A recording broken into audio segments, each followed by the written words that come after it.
IPL போட்டிகளிலிருந்து Chennai super Kings அணியை நீக்க வேண்டும் என்று கூறியுள்ள உச்சநீதிமன்றம் இந்த அணியில் சீனிவாசனின் இந்தியா சிமெண்ட்ஸ் நிறுவனத்தின் பங்கு விவரங்களை அளிக்கவும் உத்தரவிட்டுள்ளது.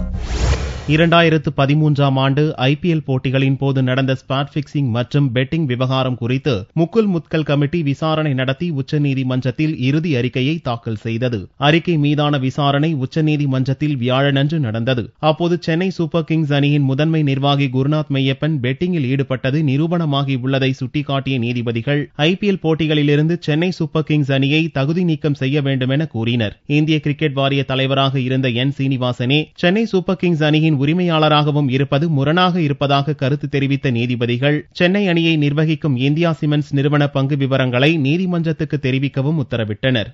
மேலும் இந்திய கிரிக்கெட் வாரியத்துக்கு தேர்தல் நடத்தி புதிய நிர்வாகிகளை தேர்வு செய்ய உத்தரவிட்ட நீதிபதிகள் IPL ஊழல் குற்றச்சாட்டுக்கு ஆளானவர்கள் யாரும் தேர்தலில் போட்டியிடக்கூடாது என்றும் தடை விதித்தனர். முகுல் முத்கல் குழு அறிக்கையின் அடிப்படையில் தவறிழைத்தவர்கள் மீது புதிய நிர்வாகிகள் நடவடிக்கைகளை எடுக்க வேண்டும் என்று கூறிய நீதிபதிகள் இது தொடர்பாக மறு விசாரணை நடத்த வேண்டிய அவசியம் இல்லை என்றும் கூறினர். டிசம்பர் 17ஆம் தேதி இந்திய கிரிக்கெட் வாரிய பொதுக்குழு கூட்டம் நடக்கும் போது மீண்டும் தலைவர் பதவிக்கு போட்டியிட சீனிவாசன் தீர்மானித்திருந்தார். உச்சநீதிமன்றத்தின் புதிய உத்தரவால் சீனிவாசன் போட்டியிட முடியாததோடு அவரது சென்னை அணியின் சகாப்தமும் முடிவுக்கு வரும் என்று கருதப்படுகிறது. மகேந்திர சிங் தோனி தலைமையிலான சென்னை சூப்பர் கிங்ஸ் அணி IPL போட்டிகளில் 2 முறை சாம்பியன் பட்டத்தை வென்றது குறிப்பிடத்தக்கது.